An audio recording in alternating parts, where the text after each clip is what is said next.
All right, everyone, and we are back. So get ready for Stray any percent PC glitchless with HUDs and Mindez on commentary. Thank you very much, Ruby. Hi, everyone. It's lovely to be back at Power Up with Pride. Very honored to have been invited back. Yep, my name's huds601. I am going to be running Stray for you all today. We're doing the any percent PC glitchless category. And yeah, joining me on commentary, I've got the one and only Mindez. Hi, Mindez. Hello, that's me. How's it going? It's very, very good. I'm looking forward to this run. Before we get started, though, Ruby, I believe we had a bid war for. Can I just say, I love the fact that the name of the bid war was pick a cat skin, but the description is to choose my skin, which I'm slightly worried about here if I'm going to have a change of skin before the run. Yep. But Change your skin.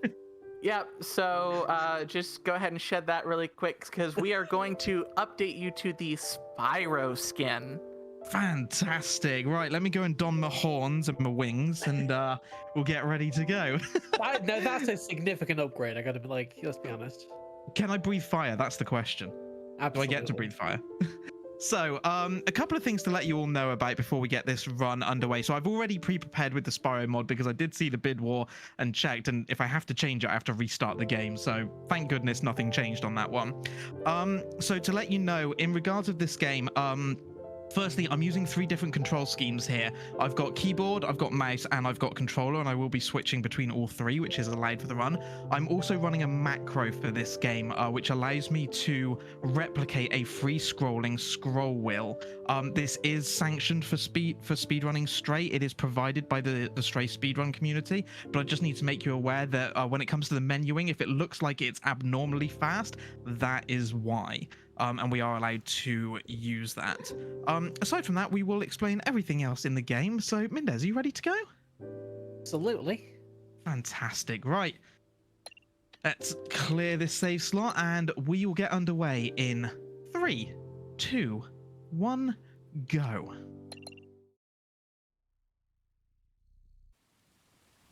So, everyone, this is Stray. This is your favorite 2022 cat game. And we're going to be starting off here in the prologue, and starting off like all good games with a cutscene. You can see it's raining, it's murky, it's dark, and we're going to be introduced to our favorite dragon friends. Oh yeah, it changes everyone to Spyro, doesn't It it? changes everyone, and the run is already cursed. Incredible. Well, usually we got some like nice cute cats doing some cat things here. We got them like snuggling up to each other and playing with each other. Instead we're gonna have dragons. It's gonna be great. I'm gonna have to remember to every time I say cat, I'm gonna have to change it to dragon now. Everyone's favorite 2022 dragon game. So we're going to be going through, we've got these 3 dragons here at the beginning, and we're going to be interacting with these in a very specific order. We're starting with the right one. We're going to go to the one at the front here, and then we'll go to the one at the back. Doing them in this order saves a whole second in a 1 hour 22-minute run. Yeah. But, We see the What? It looks like it. Thank you for releasing me, Spyro. I've never run the whole game with a Spyro mod. That's my first time seeing that. Oh god.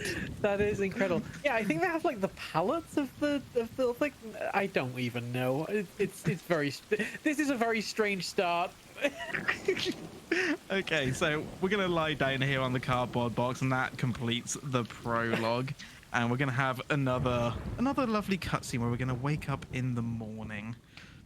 I already love this. Yeah, I'm looking forward to seeing how ridiculous this is. I'm pretty sure the Spyro model is quite a bit bigger than the usual Stray Cat model as well. So they were very clearly just like clipping into each other while they were like interacting there. When the butterfly just passed through Spyro's neck. Yeah. Ignore the fact the butterfly is inside Spyro. Yeah. It's the completely motionless line there that I'm liking as well. It's that's fantastic. But yeah, here we have the post-apocalyptic looking world. We have this family of dragons that I guess are surviving together. One made of stone. One made of stone. Where is our stone friend? Yeah, just busily, you know, clipping in and out of one another. I should point out to everyone in chat, by the way, that I haven't technically done a full run with the Spyro mod, so I'm assuming it's completable, but we'll find out. Oh, that's the perfect start to a marathon run. That is. I assume this run is completable. Yeah. Don't worry about it. What could possibly go wrong? Here as a host. So we might have some fun a little bit later. Ruby, you're gonna hold this one together for us, trust me. All right, we got it. Look, we're only like 3 minutes in. We can't devolve into chaos yet. The chaos comes later. Oh, Minda, do you want to explain the title card and inside the wall here?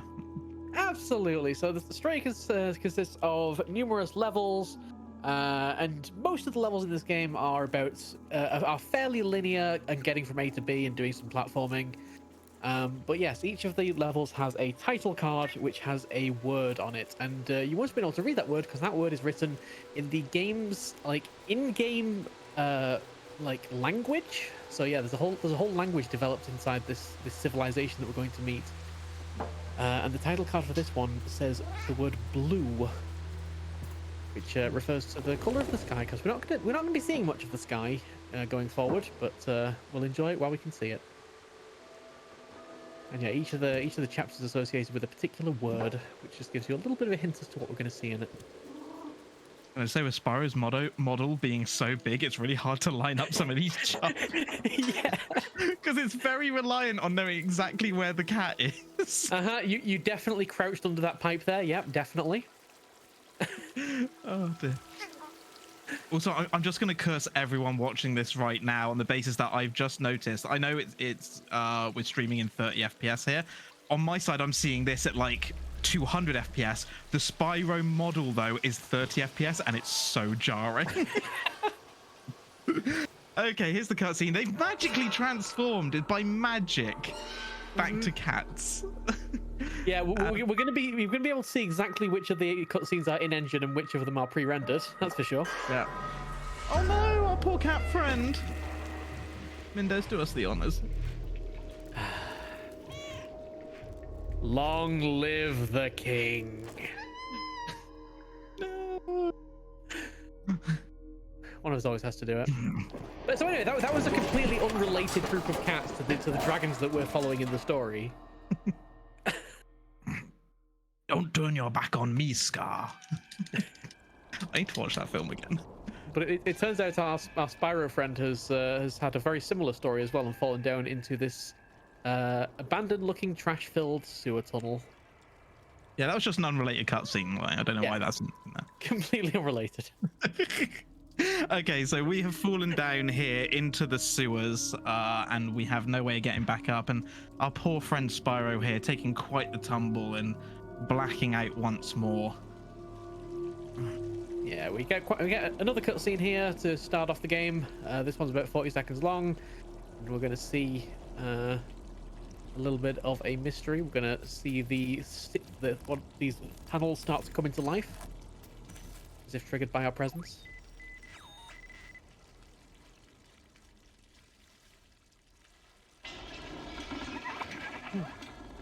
A mystery door opens. We should go explore. Absolutely. So we're going to wake up once more. Fortunately, Spyro, very resilient even after a long fall like that. Gonna just kind of lick the wounds and then should be able to just casually get back to casually work our speed back up to a run. There we go. Go on, Spyro, get a trot on. Yep. Don't mind the fact that he's meowing. Speaking of meows, do we have time for some quick donations? Yeah, go for it. All right, awesome. We've got a $50 donation from Petty. Keep up the good work, everyone. I'm putting my donation towards unlocking Splatoon 3 because as we all know, Octolings are trans culture. We've got $20 from Rujisu, Winter Pride 2022. Let's go. Loving this Kirby Nightmare run to kick things off. And finally, we have $10 from my cat Charlie, who says, I don't know if the mic picked up the meow, but she meowed.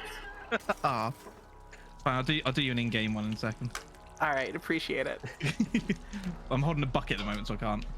Well, I say holding a bucket. It's currently wrapped around my neck. Yeah. There you go. There's something named Meow. Yeah, there's loads of different models for this that you can get as mods in this game, and some of them don't quite line up with the cat model, the Sparrow one included. So we're gonna see some fun things in this run, I think. But yes, this is Dead City. So title card at the start of this one just said City, and yeah, we're starting to explore this strange world that we've landed in.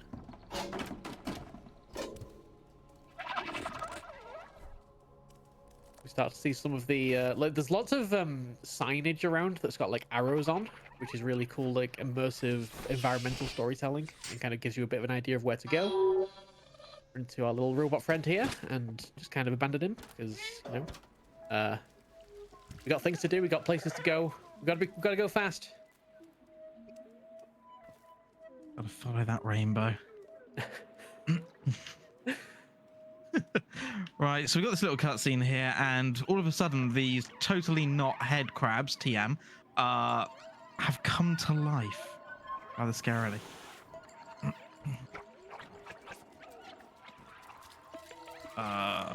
There's my macro. Cool. Right. So this is the first Zerk chase sequence. So there's a couple of places in this game where we're going to have to run away from Zerks. The Zerks will hurt Spyro if they can land on him, and if enough land on him, then you know, they'll essentially eat him. But most importantly, slow him down. So we want to avoid that. Fortunately, the macro here actually spams the meow button, and meowing at the Zerk causes them to be stunned and fall off. So by spamming the macro, we can basically run through these Zerk no problem, and they can jump on us and we don't get slowed down at all, which is very, very helpful. As we get to the end of this Zerk chase here. There we go. There is actually an achievement for getting through that chase section without any of the Zerk hitting you. Have you got that one yet? No, I've still not got that achievement. It's only about 2 hours to do. It was really freaking difficult, but like 60 hours of playing this game, and I've never managed it. Where's my jump? Oh, there. Thank you. Eventually it'll happen. But yeah. So yeah, now we're doing our platforming section. I'll be honest, this is probably the part of the game I like least. It's very finicky and it's very easy to misjump. So the game, you'll notice that every time I come near a ledge, it gives me a prompt, and that prompt will allow me to actually jump there. But the game's not 100% great at picking the actual way you want to go. You kind of just have to hope you've got the camera in the right kind of area. So yeah, this bit with so many little finicky jumps and everything, it can be very tricky to get this right, and it's very easy to lose time on this section. Yeah, definitely, and every single little like bit of time of this jump is such a massive time loss. Like, the seconds really do add up throughout the course of the game. Yeah. Oh, glad I got that jump. That's pain. You can see we've also got some very environmental platforming with like rolling, like getting inside the barrel and rolling it, and then jumping on top of it, knocking these planks off to make bridges. And it's just really cool how they've like made the world, and it just feels really nice to just run around in. Gonna try and head under the railing there. Not quite getting that. That's fine. You have no idea how much harder it is to control Spyro than the cat. The size is so off-putting. Yeah, I'm still trying to figure out exactly what your like hitbox / like collision box is, because I think the hitbox is the same. The problem is that all of my cues for jumping are completely thrown off now. Yeah, it's the same, but it seems to just be Spyro's body. Like the head's just kind of attached and like it's kind of in front of where the cat would usually be. I don't know. It's very disorienting, but you are mastering it like a pro. So there we go. Oh dear. Here we arrive in the flat, and we need a body. A body is required for download. So we have a cat on a keyboard there. That's a fun little sequence. You just like jump on the keyboard and send some messages. Now this room is one of the hardest to route in one of the originally hardest to route in the run. So we've got to go around this room and collect 4 batteries and put them in these slots down here. And they're all in 4 different places, and then you have to place them in the sockets. Unfortunately, these sockets are really finicky. the prompt has to appear on screen before you can put it in the socket. So there's a very, very large chance of putting trying to put it in the socket and accidentally putting it on the floor, as we saw a couple of times there. It is really, really like very easy to do. The prompt just disappears and you just end up putting it down. With all four in the sockets, you can come in here, knock this on the ground, and we get sparks. Oh, I forgot it's sparks. Yeah, it's sparks with the Spyro mod. We'll pop sparks in here. Honestly, it's the little touches that I love. So you can see here all the data being uploaded to Sparks.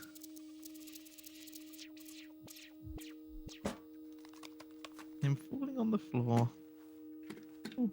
Yep, so Sparks is going to be replacing B12, who's a little drone that is going to be coming with us on our adventure. I love the way the wings just don't move at all. It's just floating. Yeah, it's fine. He is propulsion powered. Ignore the light coming out from his bottom. It's a wonderful mod. What can I say? Oh dear. Y'all, I am so glad I have a quick mute because I'm dying over here. Oh, it's wonderful, isn't it?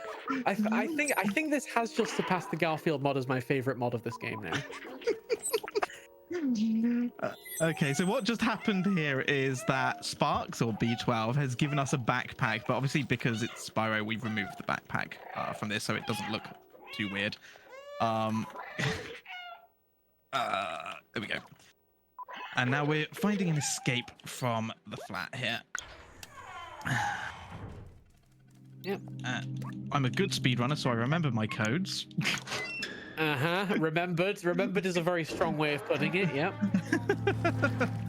So like all good speedrunners, has a sticky note with the codes on in front of them. I know how it works. Literally have a sticky note in front of me with a code.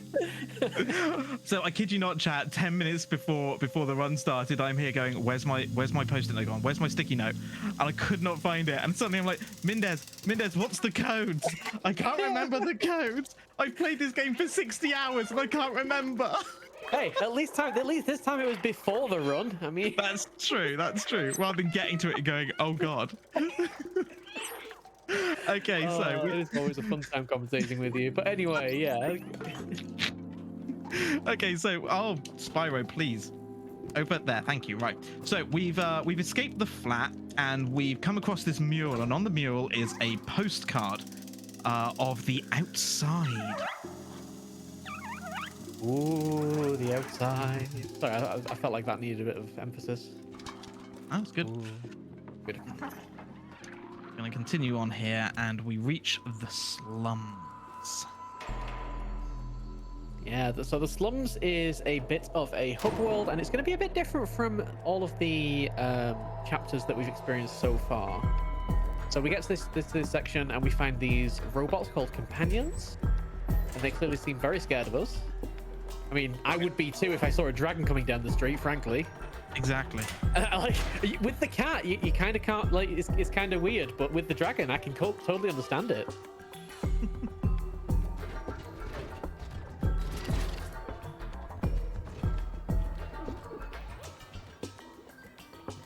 So yeah, you can see the city being, or the slums here being put into lockdown. So we're going to go up and greet this companion here. This companion is the Guardian. And we obviously, you notice we're skipping through all the menuing because, you know, all the cutscene talky bits, you know, they cost time. It's a speed run. But we'll try and keep you informed roughly of the story here. So we're going to go and speak to the Guardian. But he does not speak our language. So B12, or Sparks in this case, happily translates for us. And the Guardian recognizes that, you know, we're not a Zerk, those little head crabs that we've seen running around. So he's going to allow us into the village, into the slums here, as long as we promise not to eat anyone. So everyone in chat, on your best behaviors, please do not eat anyone. I suppose that I can make that promise. We have to. So we're going to see all the companions come back out now, and we're going to talk to the Guardian again. We're going to hand over the little postcard that we picked up over to the Guardian. So let's go give him the postcard and see what he tells us. He told us lots of important information that Mendez is going to fill you in on now. Absolutely. He tells us that the elevator is not operational and it's impossible to leave this place except for the outsiders. So the outsiders were a group of companions that had this dream of going to the outside world and of this like magical place that nobody really believes they can get to. And we're told that they've all left except for one of the outsiders called Momo, and we're told to go and speak to Momo. On the way to find Momo, we're gonna go and do some things on the way. So the slums is a bit more of an open world area. There's quite a few things you can do. There's a bunch of side quests, and we're gonna do some of the side quests a bit later. But for now, we're going to go to each of the outsiders' homes, each of the outsiders' houses around the slums, and find each of their journals, which they all have hidden in their houses. So this one's kept in the safe over here. And once we've got all 4 of the journals, then we'll go and speak to Momo, give him the journals, and that's going to unlock the next area. Otherwise, we'd have to go to Momo and then get the journals and then go back to Momo. So we're just, just a little bit more efficient routing here. But yeah, we will be returning to the slums later on. It's a little bit of a hub for the next few worlds. Yeah, we'll be doing some more things in the slums part 2. Right now, just some efficient pathing to get all the way through. So these stacks of boxes as well, jumping up on top of it, jumping straight off to make them fall down.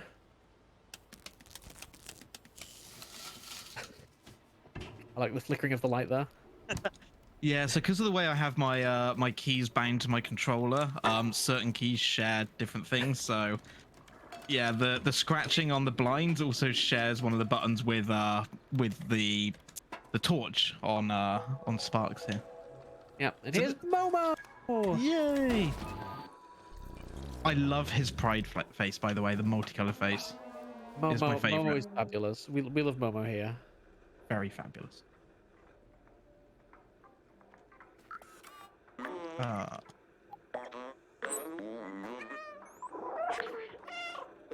So Momo is feeling a bit down. Momo is feeling a bit upset and a bit dejected about leaving, and he's kind of lost hope in ever going to the outside world because he's built a transceiver. It doesn't work. He's trying to contact someone in the outside world or someone else.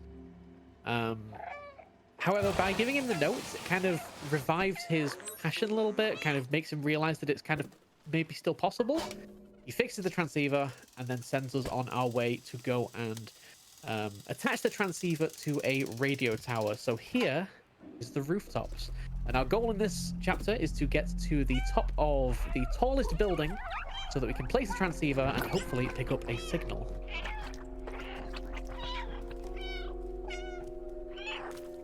At the rooftops, you can see is a much more desolate kind of world. You've got the kind of like the red glow everywhere. It's much more run down. There's a lot more Zerk around, and we're gonna have quite a few like sections where we're gonna have to actually interact with the Zerk, like usually by rolling barrels over them to squish them or trap them in certain areas. While we do all this environmental platforming, there's a very cool mechanic with those platforms there where we will like jump on them, and the momentum from jumping on them causes them to swing around, which is really a really nice little mechanic that you don't see that often. So here we're gonna squish some of these with the barrel. Don't worry, they're fine. They love it. Yeah, they're fine. They'll be back next run. You They can always see are. you can see how different the environment is here with all the forbidden lasagna over all the buildings. Don't eat the lasagna. Yeah, and as we're kind of going around, we also have B12 or Sparks that is recovering some of their lost memories. And one of the memories in particular here explains a good deal of what's going on. That this large city had a company called NecoCorp, and they were responsible for trash management within the city. And as the trash came down from the upper levels and just kind of overwhelmed the slums, they tried to develop a bacteria to dissolve it all. And after the humans disappeared, the bacteria mutated and began eating more than just trash, and that is what became the Zerg.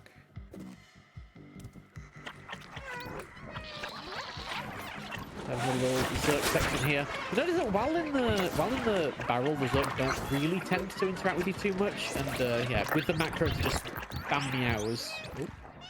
Yeah, we're good. It's not too difficult to just kind of mostly ignore them. Oop. Oop. There we go.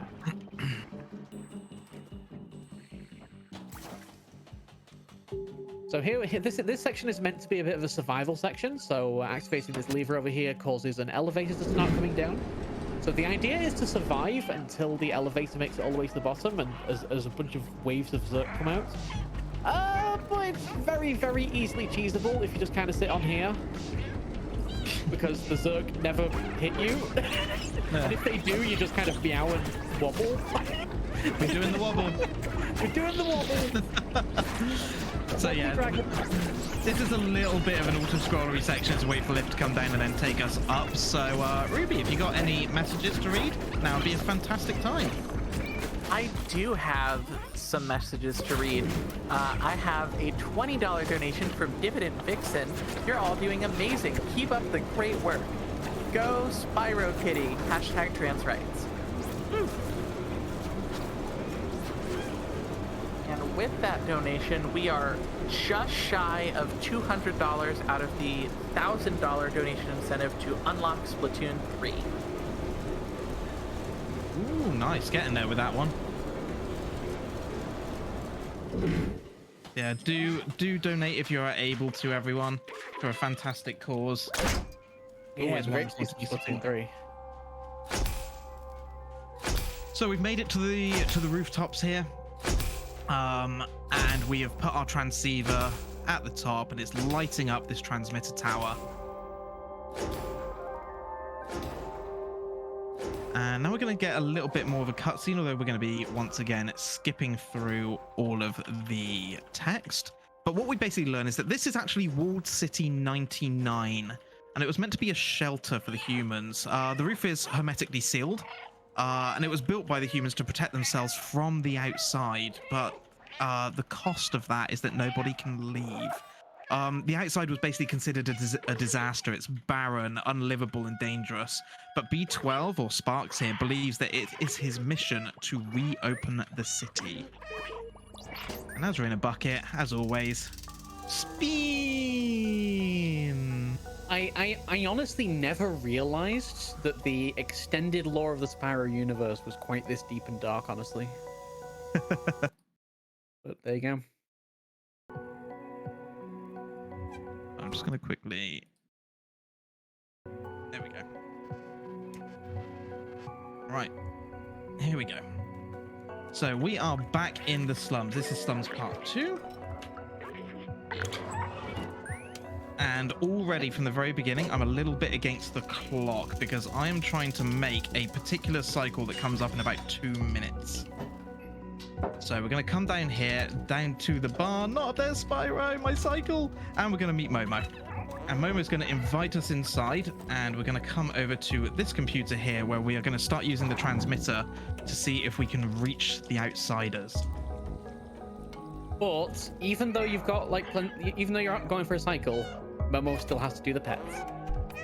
Oh yes, gotta do that. Pet the dragon, or more specifically, pet the dragon's neck.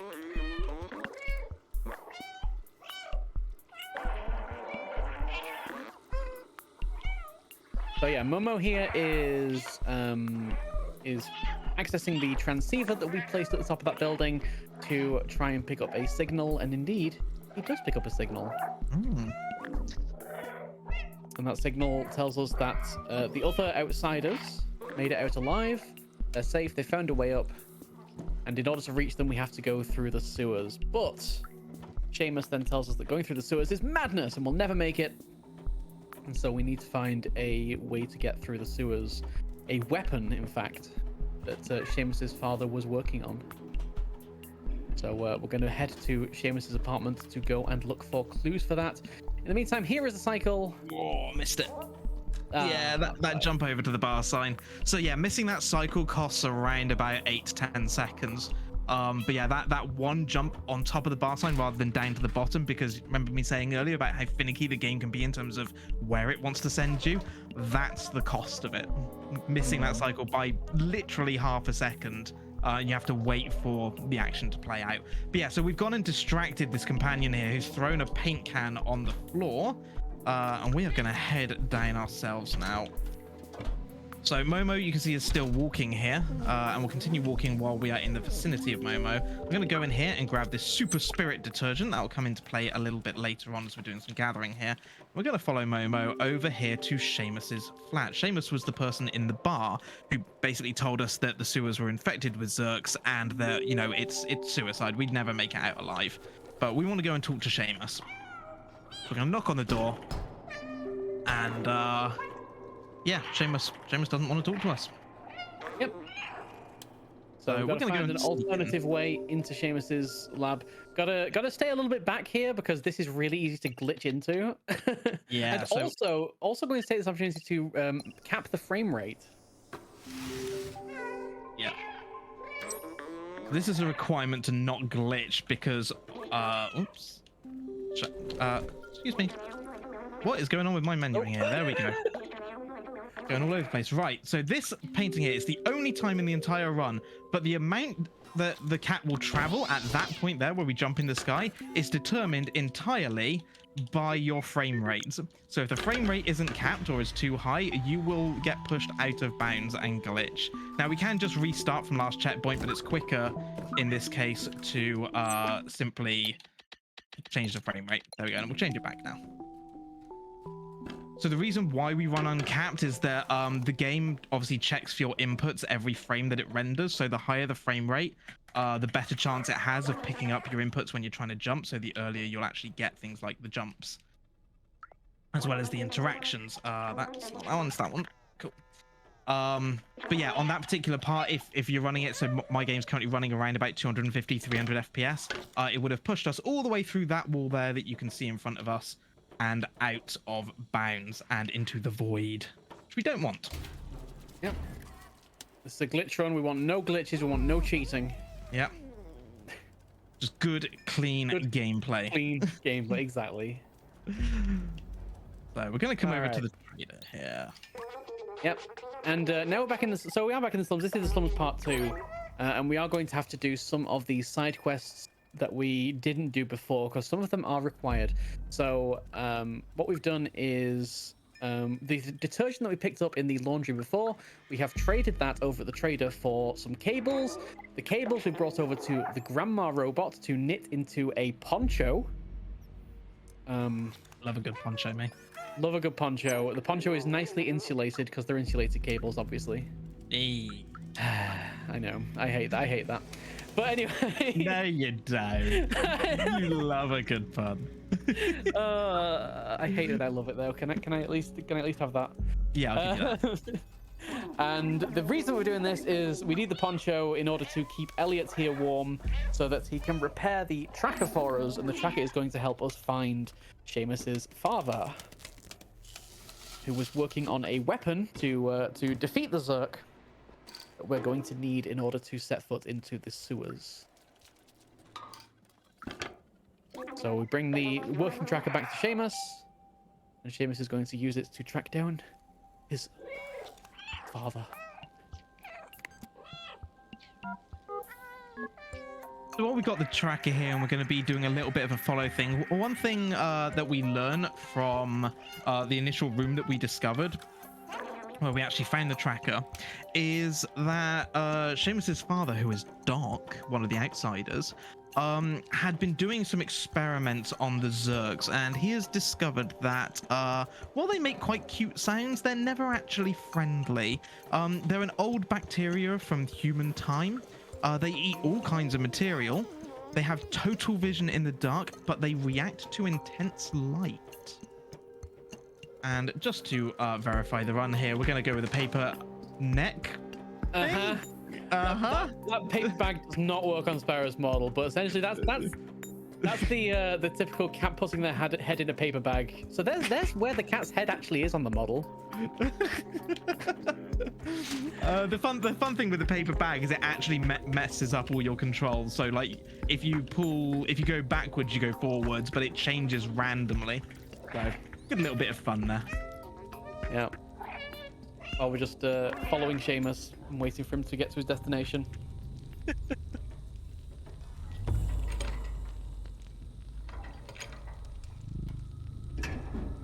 So we are now opening the gate towards the outside.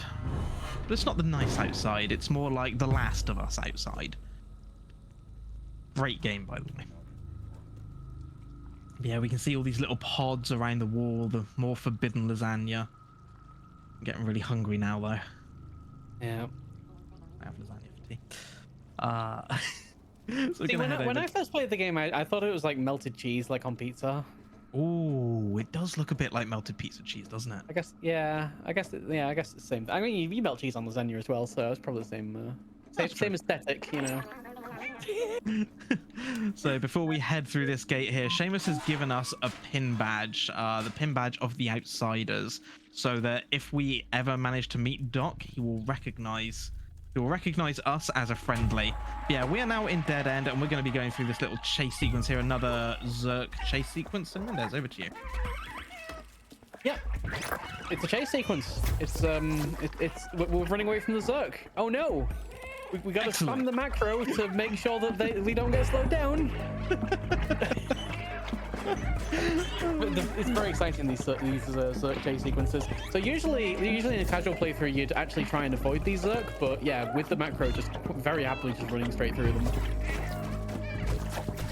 Yeah, like the discovery that you could bind certain actions to scroll wheels, and then obviously, you know, for the original beneficiaries of that strat were obviously people with free scrolling scroll wheels. So for those of you out there who may not know what that means, your typical scroll wheel, like as you scroll it, you'll feel it click into place, and you can't just spin the scroll wheel, but kind of more performance-based mice.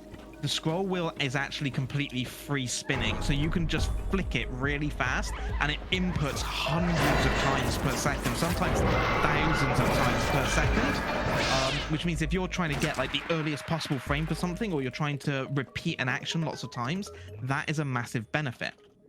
So to try and, rather than trying to police free scrolling scroll wheels, which would be near impossible, let's be honest, instead, what the community decided to do was actually create a macro so that you can just hold a key on your keyboard and it will provide that input hundreds of times per second for you, which is what we're using here.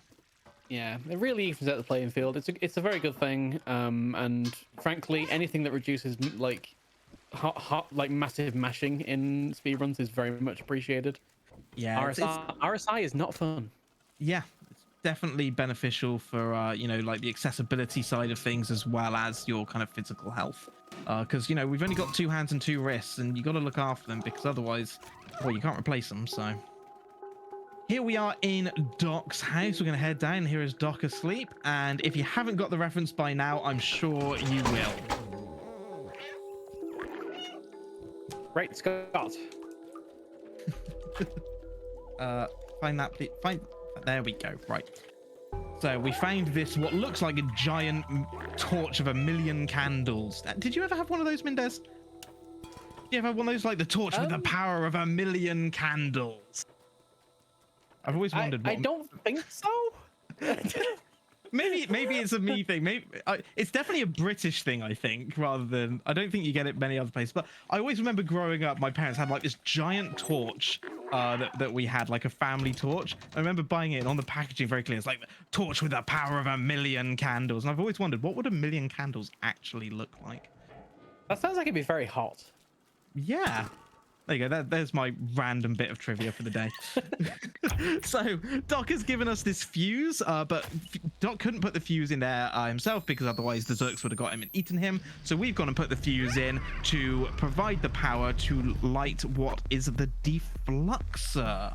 Another little reference there for all of you Back to the Future fans.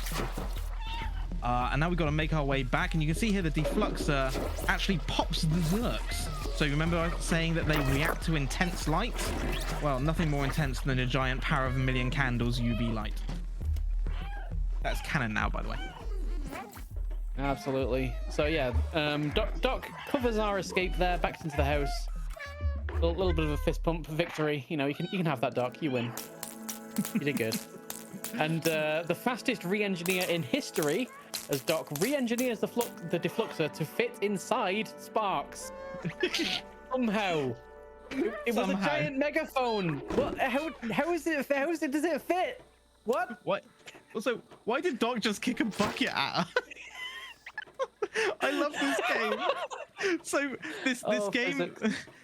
This game has like the best physics ever, because obviously lots of things can move and stuff, but things like buckets just have like their own physics, and occasionally the game likes to do weird things of it, like kick buckets at you.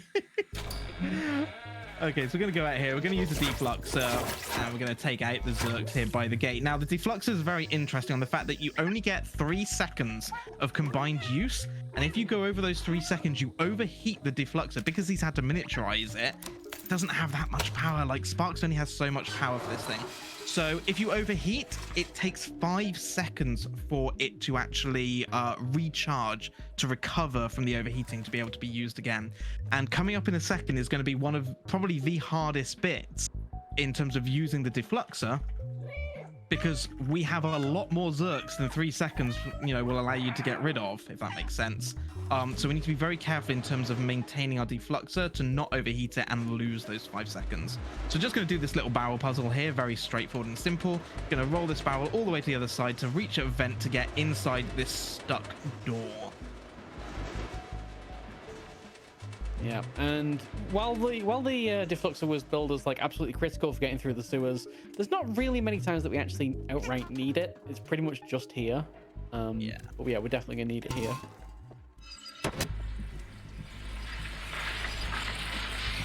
Here we go. So yeah, we're gonna open these doors, go inside, and you know, hopefully Doc's not gotten himself into trouble since we. Oh, Doc! How could you, Doc? Always getting himself into trouble. I know, right? So yeah, very carefully regulating the use of the defluxer there. There we go. Taking out the Zerg as they come in. That was incredibly controlled. Thank you. Yeah, it's always tricky. You're always just balancing it on a fine line there. Yeah, it's very easy to get overwhelmed there, and that's the source of a lot of time loss, at least in the runs I've done. And while waiting for Doc to come over, I'm going to play with some of the physics. Got these lovely little baskets here that are always fun to try and push into things. Let's see what's going to happen this time.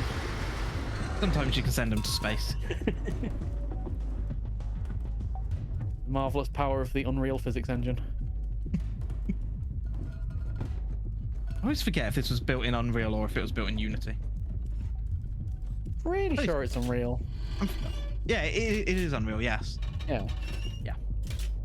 I doubted myself for a second. Me too. And we've escaped, and we are back at the beginning. Yep. And more just waiting for Doc to do some pathing, and then we get a wonderful family reunion. Oh, it's heartwarming. So sweet. Well, we're looking at this very sweet moment. Ruby, if you got any messages, feel free to jump in. I do have a $20 donation from Brachial. I was going to save my first donation to meme during my host shift, but cats and dragons are my first and third favorite animal, respectively. Good job and good luck. Oh, thank you. Solid choices for first and third favorite animal.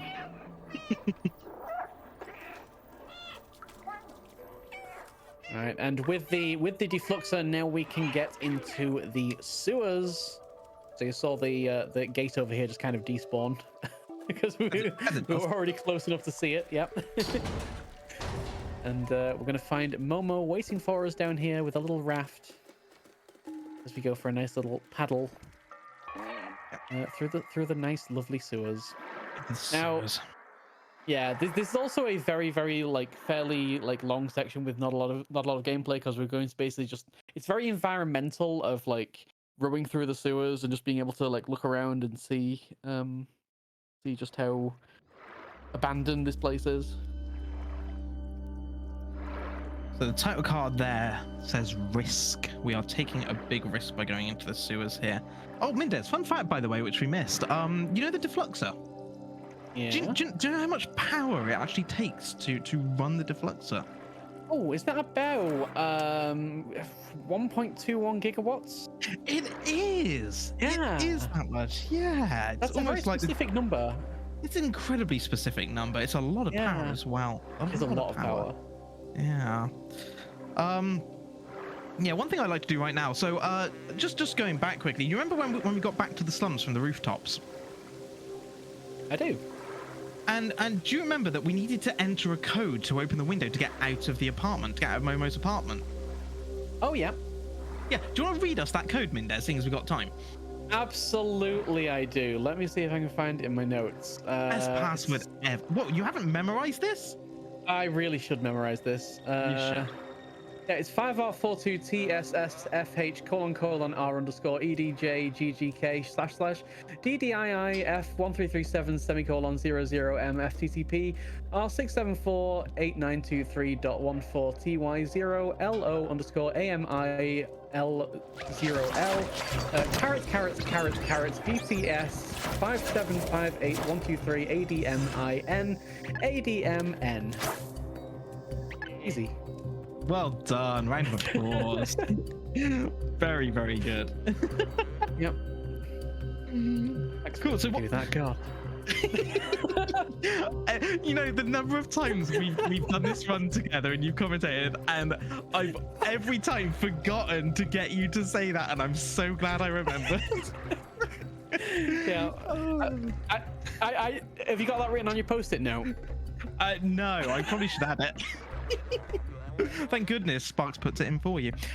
So while Mendez was reading out that password, which by the way no one now used because we all know what your password is if you do. So we got stuck from a gate, so we had to jump across. We've hit the switch to open the gate so Momo can continue through the sewers. This wonderful Venice-inspired. Yeah. And we're gonna come across in a second to another locked gate over here that we need to get open. So we'll just wait for this to come through. You can see the cutscene about to play now. You can see the Zerks there in the top left just waiting for us. Now, I just want to give a little warning for the bit that's coming up here. It's going to start in around about a minute and continue for about probably 5 minutes or so. If for any reason you are squeamish or have any kind of issue with eyes or eyeballs, I know that sounds weird, but trust me. If you are easily scared of anything like that, you may want to look away for 5 minutes or so, and we'll let you know when we are through this section, because it gets a little bit creepy. This lovely cat dragon game. Yeah, they really want to emphasize just how dangerous these sewers are and just how overrun and infested by Zerk they are, so we're definitely going to be seeing like a massive difference here in just how overrun this place is. This place is just covered in forbidden lasagna. Oh yes. So yeah, for anyone wondering there, Momo, the machinery broken, so Momo has lifted the gate for us and told us to venture forth and to find one of the outsiders, Clementine. So we're going to head through the sewers now, a little bit of a platforming section here as we jump across.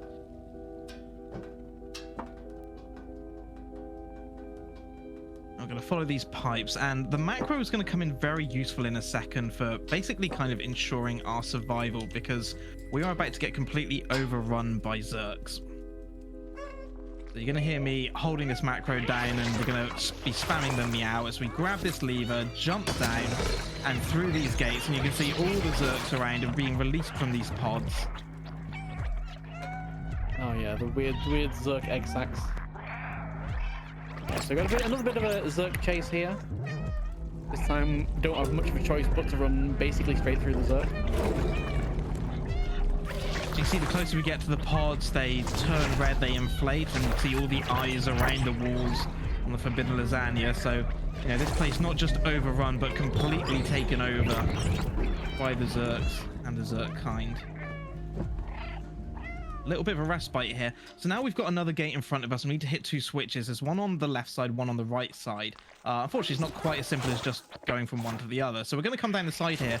As we do, we're going to open up all these pods of Zerks. Oh, fine. We can just run straight through those without any issue. The problem is now here on the way back, because we now have to go all the way back round to the other side, and those Zerks are going to be waiting for us. But thankfully, again, with them being able to spam with the macro, we immediately knock any off that come to grab us, and we can continue on our way. This used to be one of the biggest, like, probably reset points. It's so easy to take a death there without the ability to use the macro, and taking a death there, you're easily losing between 30 seconds and a minute.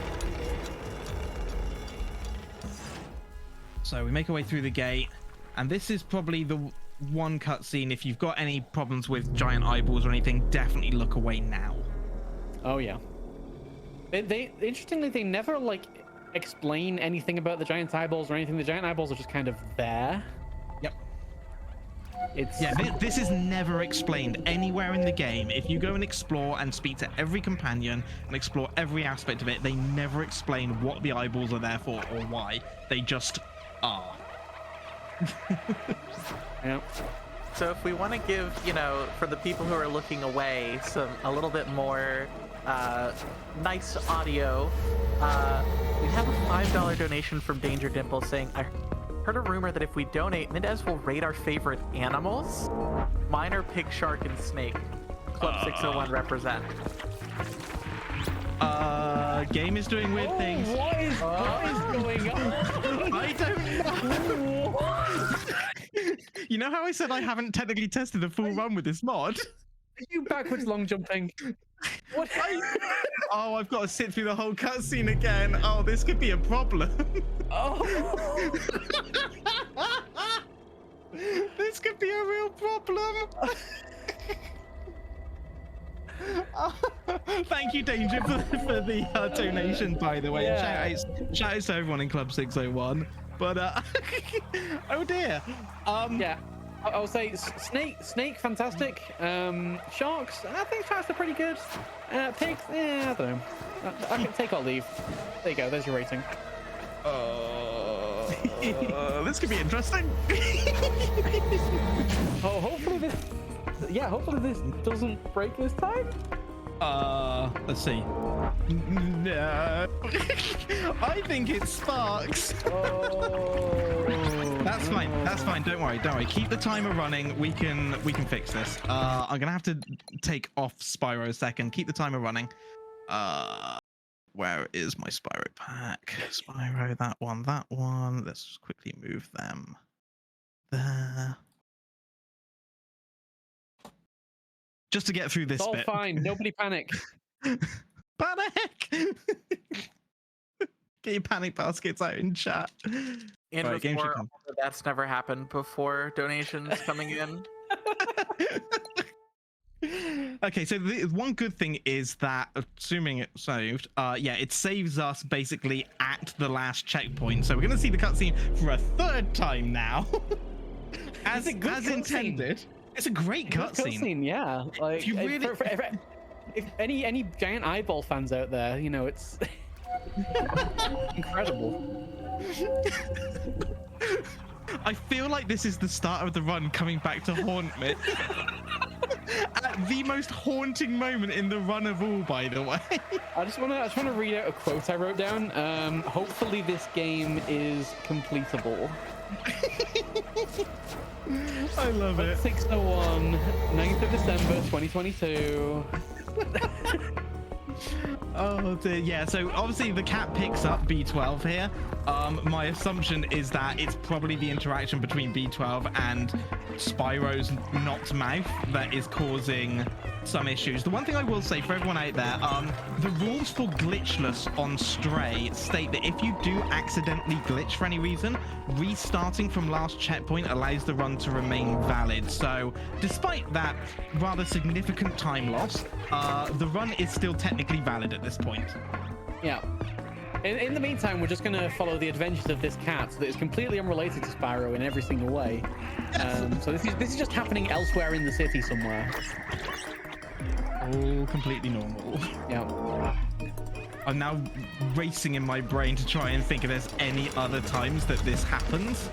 And I think we should be okay. So when we get to Ant Village, I'll exit out the game again and put Spyro back on because it was a bid war incentive. The only time that might be an issue is in jail, but I think it'll be funny to see if it is. So No, because we've already had it where I've had to pick up like sparks using the cat's mouth. Or using Spyro's mouth, so it should be fine. I think it's just that particular one because the game forces it into your mouth. Yeah. So yeah. Forces your mouth while running, I guess. I don't know. Yeah. So we're just gonna get over. I'm gonna get to the point where we get a checkpoint. I'm gonna restart the game to put Spyro back on. So while we're doing that, Ruby, if you've got any more messages, feel free to shout out now. Yeah, absolutely. So just an update on some of our donation incentives. We have $20 out of $400 for the Majima Saga any percent bonus for Yakuza Kiwami 2. That's a mouthful. And we are just shy of $200 out of the $1,000 to unlock Splatoon 3 any percent for later this evening. Oh, I love it. The thing I'm really worried about now is that cost me so much time because of the cutscenes. I'm really worried about Estimate now. Listen, if it happens, it happens. Can I just say, Sparks there with the wide eyes, like that Monkeress, is exactly how I feel inside right now. It's I love it. God. Oh, so funny. What a run. So, but yeah, meanwhile, back in the adventures of Spyro, I guess. Yeah, sure, you know. So, yeah, Sparks, as we've kind of been going around, Sparks has been kind of regaining some of their memories. And upon seeing the machine down there, recalls that the scientist that Sparks once was. I don't know how to explain this storyline in terms of Spyro. So B12 B12 was a scientist, and yeah, he wanted to use one of those machines. He was sick, and it was his last hope, as he was alone, and he uploaded himself into the computer, and then everything was different. But the upload went wrong, and he was stuck for hundreds of years until we eventually came across him. And that is the story of B12 and how his consciousness was stuck in a computer until we downloaded it into the body of Sparks. Meanwhile, we've also met Balthazar, who is one of the outsiders who is staying in the Ant Village. And he tells us about the final outsider, Clementine, and how she is in Midtown. And she has a plan to leave the city. We've got a picture, we've got her address. And we're going to Midtown to try and find the last outsider and get out of the city forever. It's the dream. Mm-hmm. We've also seen the last of the Zerk as well. The Zerk, like we're going to be having a very different like feel for the area up here. So the slums and everything down there was very like downtrodden and like very, very poor. But up here we have kind of a thriving community, a thriving city really in Midtown. We have shops and everything and apartment buildings. And everyone just seems to be, and all the companions just seem to be going about like relatively normal lives. I'm going to leave you to continue commentating, so I have to try and remember new route for this. So yeah, that's fine. The route in this chapter has changed quite a bit, and this chapter is also very, very long as well. So it's there's quite a lot to remember. But yeah, so we're going to come up to Clementine's apartment here, and when we come up to Clementine's apartment, she's kind of we see a bunch of posters on the way, and she's basically public enemy #1 at the moment. She is very much wanted by the enforcers, the peacemakers, that and for being a bit of a troublemaker. And so we go into her apartment, show her the photo to say that, you know, we're with the outsiders. And she will assume that we're new recruits to the outsiders. She'll give us a bit of a warning about the Sentinels, and she reveals her plan to use the subway, but we need to get the key to the battery to power the subway and a key to actually be able to use it. So that's going to be our main goal here. So the first thing we're going to do here after talking to Clem is come down and knock these barrels off, this beer off this shelf. There's an NPC that's going to land on that's going to get up and start pathing around. And basically that NPC has determined the entire route for this area. Because based on, like, it takes a long time for him to path to where he needs to go. So we've routed it basically so that we're always like minimizing the time that he's not moving.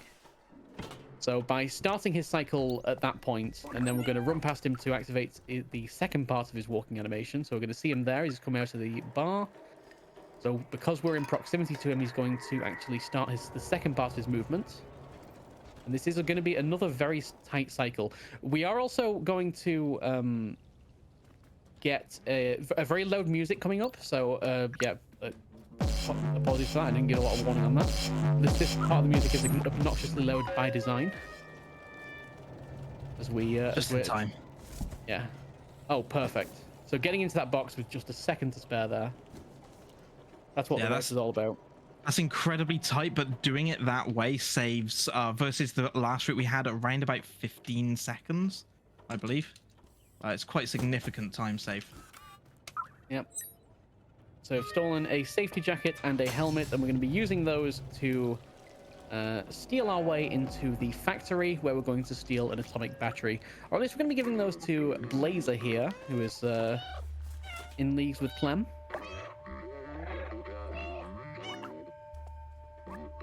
So by giving him a worker helmet, worker jacket, he's going to be able to pretend to be one of the factory workers and smuggle us inside. Ooh. Okay, so that's the tricky bit of that level done. I mean, the trickiest bit, I should say. Yeah. Oh. Yeah. Okay, this is ridiculous. Like, it's already a little bit ridiculous that he's just kind of walking in there with a cat in a box, but when you just have horns sticking out. That looks completely normal to me. Yeah. Oh yeah, is that the new delivery of horns? I love it. Yeah, it's fine. Wave it in. Yeah, nothing to see here. All good. Okay.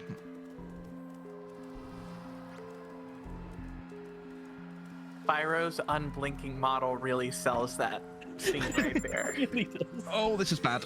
Why? Ah! Oh. So this Okay, is that's fine.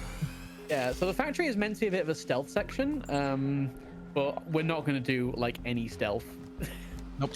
That is not part of this run in the slightest. So we are going to mostly be attracting attention. Very nice there, getting back in time before the platform goes back, so you don't have to go all the way around. We're just going to run straight past these and attract their attention, because as soon as you get to this point, they stop chasing you anyway. Same with these, just going to run straight through them, because these boxes are going to block line of sight, and by the time we're over here and we're in this barrel over here, they're just going to stop firing anyway. They've not even followed us over here. Like, I'd say there's those very little actual stealth required. Those first couple of Sentinels, they were on a cycle I've never seen before. That's like the second time I've had like a that's never happened before moment. The very first one after you jump out of the box, that one should never see you, ever. Yeah, I wonder what caused that. Spyro probably. Probably. This mod is cursed. It really is. Yeah, we're gonna use these like weird printer robot things. We genuinely have no idea what these things are. They're just like robots that can move. Yeah, and they got Wi-Fi antennas, because why not? Got Wi-Fi antennas. I think they're like remote printers. I'll go with toasters. That's my best guess. Or toasters. Yeah, one of the two. Why not both? They're printers with toasting capability. to say, for someone who normally always streams with a webcam, power up with pride, I'm very glad I didn't have it on today because my face is a picture right now. Oh, God love you all. Right. Okay, so we've broken out of the factory, we've stolen the battery, and Midtown has changed somewhat. Yeah, it has. So we will see that as we kind of get around this corner here, and we'll see that there are enforcers in front of the apartment building because they have found. Don't you mean peacekeepers? I thought they're here to keep the peace. Peacekeepers, absolutely, are beneficial, gracious overlords. And yeah, we've got sentinels monitoring all the hallways here, but again, we just run straight past them. Yeah.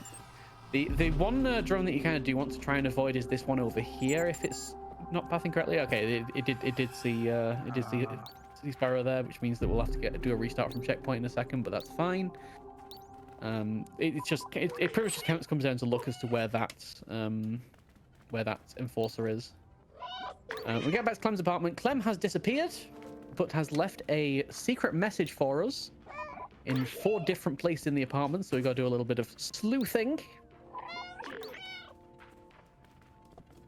and go and inspect 4 specific objects, including this lava lamp over here.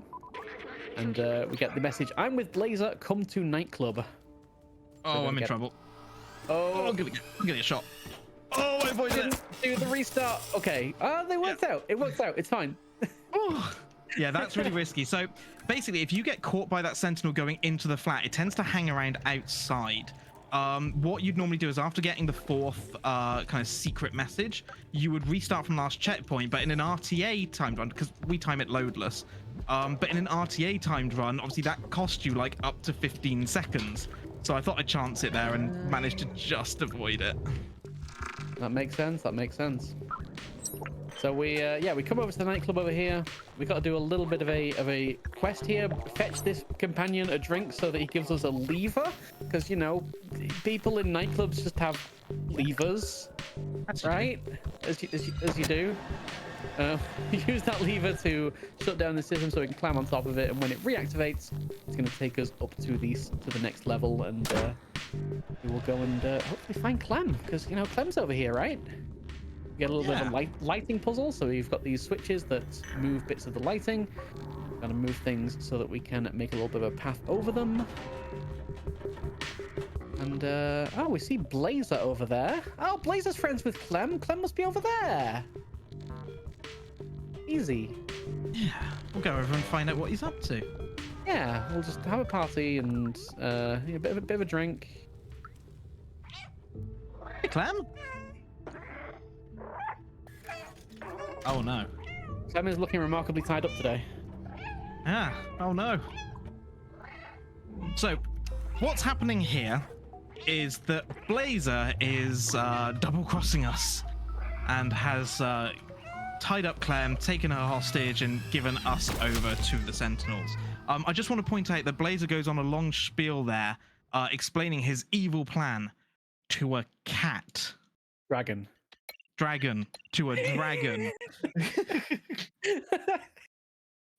Nothing wrong with that at all. Completely normal to be explaining your evil plan to a dragon. Mm-hmm. Absolutely.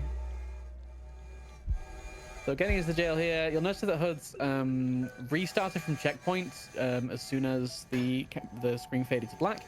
That's because you can start swinging the cage right away. Otherwise, you have to wait for the screen to fade in before you can start swinging the cage. So again, just a little bit of speed there. And yeah, we'll start making our way through the jail. Ooh, that card there says lost. A little puzzle there completed. Now we're going to make our way to the top. We're going to encounter another sentinel in a second. We're not going to worry too much about it. We're just going to run straight past. He will not shoot us. Mark my words. He will not shoot us. Yep. Yeah. And Spyro refuses to jump up. Because everything's gone exactly as expected in this run so far. Completely fine. Nothing bad has happened in this run whatsoever. So We have found Clementine locked inside the jail, and because we've lost Sparks as well, Sparks has been taken away, we can't translate what she's saying, but we get the gist of it. Oh, there's a key over there. Shiny, go get. And go get we shall, for this prison was not made for dragons. Bit of an oversight, if you ask me. It kind of does look like you'd have a bit of an issue getting your horns through between those bars, but I mean, it's fine. I swear they're inflatable horns. It's the only logical answer here. Yeah. In this very logical game. That makes sense. Of dragons and companions. They're just made of rubber. Oh dear. Okay, so we freed Clementine. We're going to be heading down this little section. So Ruby, we got half a minute to a minute. If you've got any messages, feel free to jump in. We do. We have a $10 donation from Air Angel. Games and rainbows. What's not to love? That is so absolutely true. And I want to just go ahead and remind everyone about the Yeti. We've partnered with the Yeti to bring you shirts based on various runs throughout the event.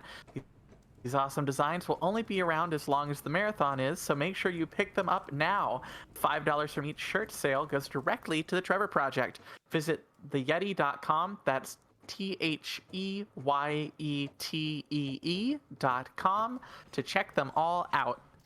Personally, I think my favorite is the Four Mages. Hey. I'm gonna have to have a look at them. I love a t-shirt from the Yeti. I have several.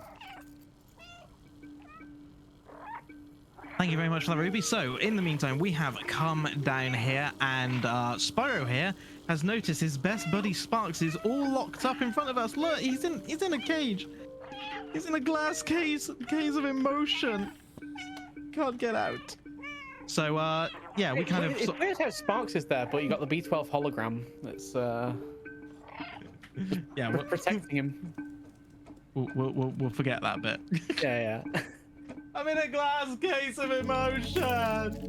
Anyway, we're gonna go and free Sparks now. So we're gonna head on down here, and we're coming up to another of the big reset points in a typical run. This is incredibly tricky here.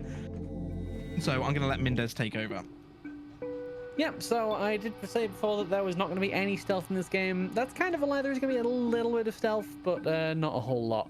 But yeah, we'll commentate as I was doing it. So we've got to go and rescue Sparks. We're going to head into this room. We're going to take the top path over these lasers down there. Those lasers will not let Spyro run through them. We get a very good cycle there. And very good cycle there with getting past the Sentinel there as well. Now, for this section, Huds is going to activate this lever. We're going to get this cutscene. Huds still has control of Spyro during this cutscene, so he's going to run over here to Sparks, be standing on Sparks at the end of the cutscene, pick up Sparks. Yep, there we go. Yep. Oh no. We're fine. We're fine. Ideally not get seen, but it should be okay. We should be able to get out without getting shots. They are very, very slow to shoot, those Sentinels. But yeah, being able to run to Sparks while that cutscene is still playing is incredible. Otherwise, there is a lot of stealth involved in getting to it. Can I just say, those cycles I got on the lasers were amazing. Very rarely really to get cycles that good. Yeah. Hit wrong button. So now we've got Sparks back. Sparks can interact with the doors, open the doors. I'm gonna knock a brick off here to get Clem's attention. Didn't actually knock him off, but it's fine. Didn't actually knock him off, yep. Unreal physics, let's go. So Clem is going to destroy the window up there, which is gonna let us get through. Okay, let's see if we get a fast Clem here. So yeah, Clem is going to go over and give us a boost up to the window. Now Clem is going to duck down and then get back up. If we can do it fast enough, there we go, perfect. We can get all the way through the window before Clem has even crouched all the way down. Otherwise, you have to wait for it to stand up again, and it's a couple of seconds time loss, but it is a very nice little time save. Okay, reset point number 3 in a normal run. Absolutely. So this is a somewhat difficult section where you've got to lure the sentinels into these side rooms, close the doors, and then get back outside ideally without dying. So this first section's not too bad. It's only got the one sentinel, the one in the side room. So there we go. Just lured it in, close the door. That causes Clem to come over here. The second section is probably the biggest because we can't exactly predict where exactly the sentinels are going to start.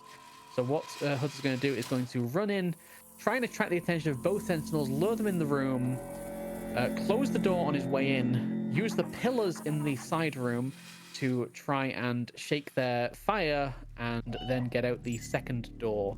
So there we go, attracting the attention of both of them, running into the room, closing the door, using the pillars to avoid the fire, and out the second door. And that should be both of them locked inside. It is. Yep, perfect. We are good. We are good. Yeah, it is very dangerous, especially not being able to predict where they actually start. So, the pillars aren't always reliable for avoiding the gunfire shots. So coming into the last room in the jail now. I'm gonna open the door for Clem.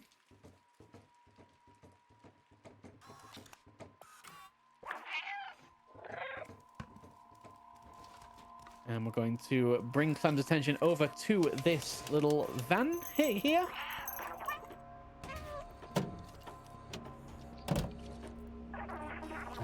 But before we can drive the van out of here, we need to open up the garage door. To do that, we're going to climb on the back of the van as Clem reverses and gets us over this fence. And now we're going to go for a strat called Fast Van. So once we open the door using this lever over here, Hud's going to run back and is going to attempt to jump on the van earlier than intended by efficiently sticking to the corners. So we're going to see Hud jump on the very right side of this bin here and get as close to this corner as possible. There we go, that should be good. And Fast Van. Very nice. Yeah, if you don't get on the van that early, the van speeds off and you have to like follow it for like 8 seconds, I think it is, before you can get on it again. Oh yeah, and there's a very high chance of being shot if you're not careful. Yeah, because while the sentinels are slow at firing, like running away from them in a straight line is about the worst thing you can do, and the game basically forces you to do that. So it's yeah, a very dangerous section if you don't get Fast Van. We've got another random cutscene here with a cat. Don't know why it's there, but here we are back in Spyro Land. Spyro's gonna pour at the gates here. Clem realizes they can't chase us both, so he's going to try and distract the sentinels while we go and take the battery that we got from the factory and the key that we've just got and start up the subway train. But first we have to go and actually power the subway by following this wire down here and using the battery to start it up again. This is usually the point where I talk about just how good the music is in this game and how understated it is. It is so good. It is good. Yeah. Oh. Yeah, the thing that I love most about this game more than anything is, like, it's got a fantastic story. There's loads to explore, loads of companions to talk to. It's got a very rich storyline as a result of that, a really rich narrative. But what I really love is just how unintrusive some aspects of the game can be while still adding to it. So like the music is perfectly designed to complement the game and the gameplay without taking anything away from the visual or the narrative. You know, the visual design is designed so well without taking away from the narrative or the music. Like everything just complements one another without any one thing being too being the driving force behind the game as a whole. Like it doesn't work unless everything in the game works together, if that makes sense. Mm-hmm. Absolutely. So our final level now, we are here in the control room. Yeah, it is pretty incredible that this subway car does still work, but still work it does. And yeah, as let's say, it's the final level in the game. We're going to see another marked difference between the place we just were and where we've ended up. So We had Midtown, which was very kind of like industrial and kind of a little bit like trashy in places. And then here we just have a completely clean, well-maintained like facility. Basically, we have robots painting the walls and cleaning up, and it just seems, yeah, eerily well kept for being abandoned. So we're gonna lure that printer over here in order to activate the switch. But this is a timed switch, so gotta lure it over and do some cat hacking, or dragon hacking, sorry. Getting the claws out. Yep, just casually pawing at the terminals. And this brings us into the control room, the final room of the game.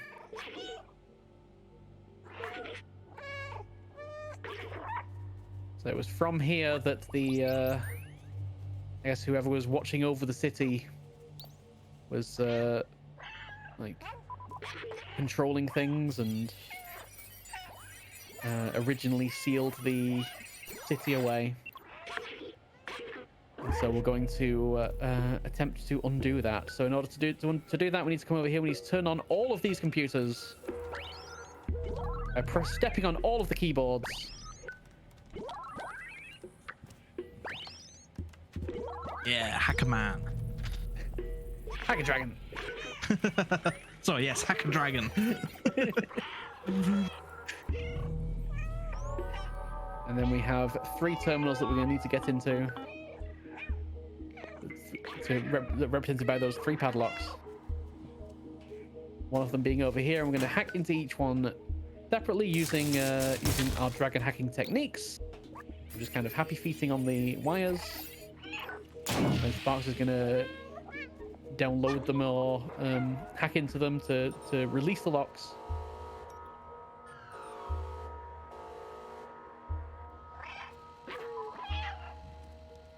Second terminal over here. We're going to have to push this piece of metal down and hack away at it.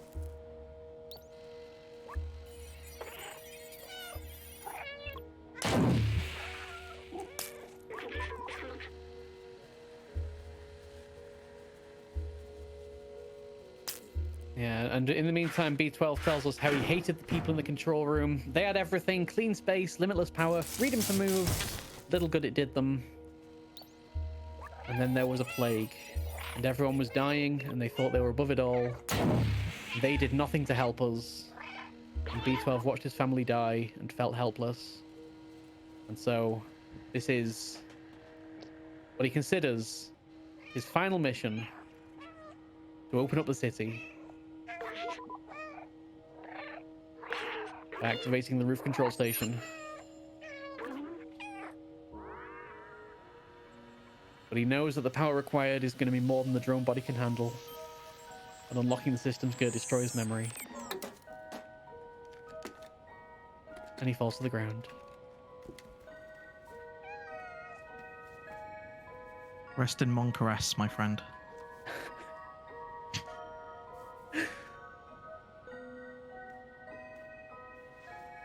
But it's okay. We have a little cuddle. We have a little curl up. It's cozy.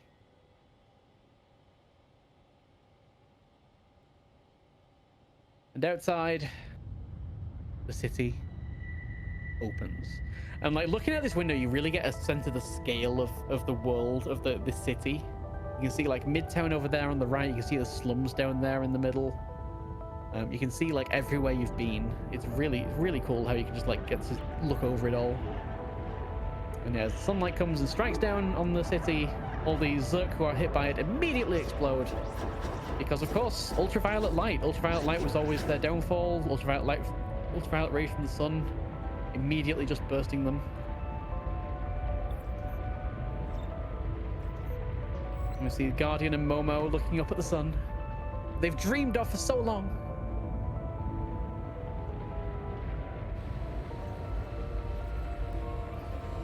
And yeah, even the Sentinels somehow seem to have been built only to withstand the dark, and they're overpowered by the light.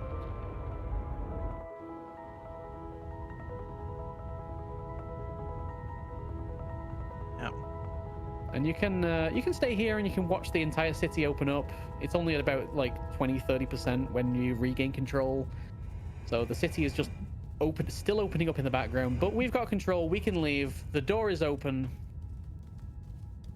So yeah, Walled City 99 is open, and that's gonna be the end of this run very shortly. Yeah, so the ending is going to be coming up when we reach the top of the stairs and the screen fades to black. That will be time. I will call it out as I can. Yeah, free once again, back into the sunlight. Going to be in about 3, 2, 1 time.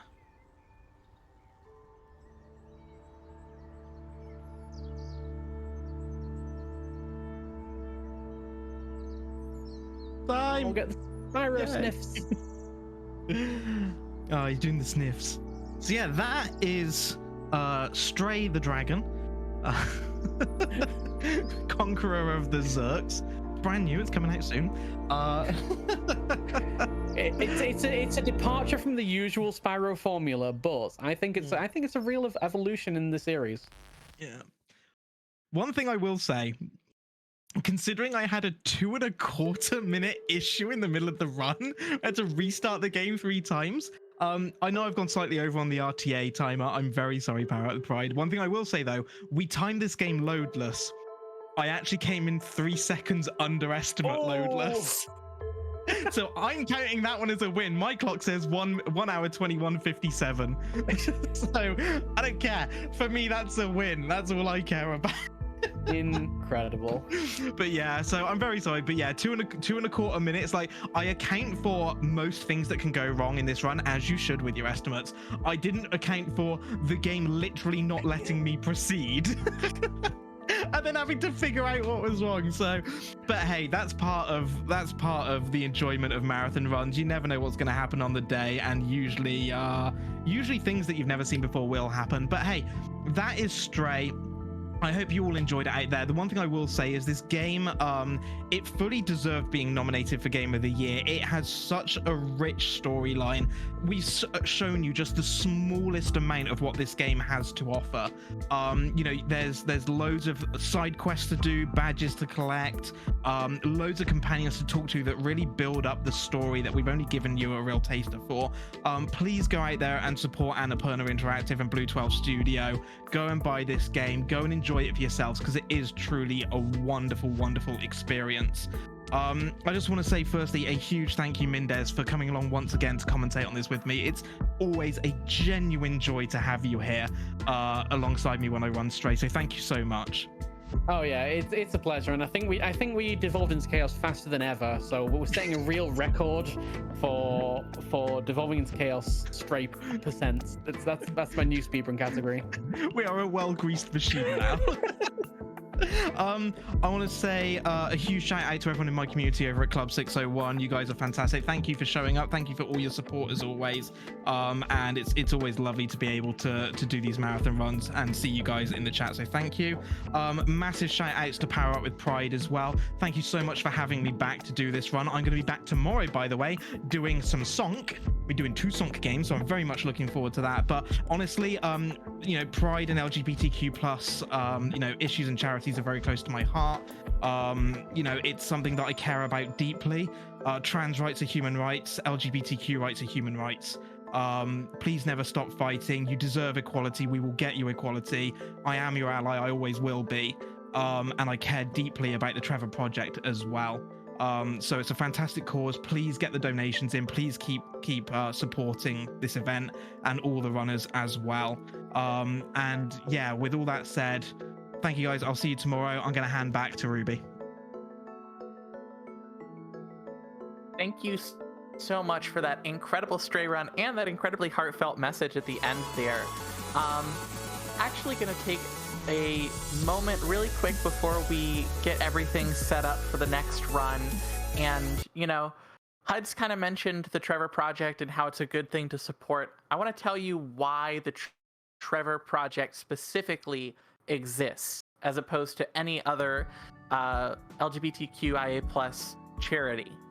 So, A majority of youth choose to contact the Trevor Project rather than other providers because the organization is LGBTQ affirming or a trusted provider of crisis services. That's from a USC study in 2017.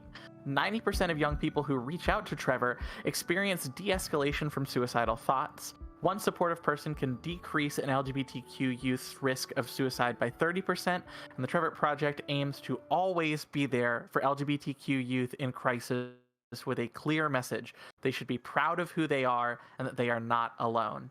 And that is just such an important message for young people, especially now with everything that's going on in the world. We need that affirmation, we need that support, and your donations are going towards a fantastic cause. Now we're going to take just a little bit to go ahead and get set up for this next run. This is Neopets the Darkest Fairy. This is the coolest 3D Zelda game you've never heard of. And it's going to be run by one of my personal great friends, Jaxler. We'll see you in just a bit.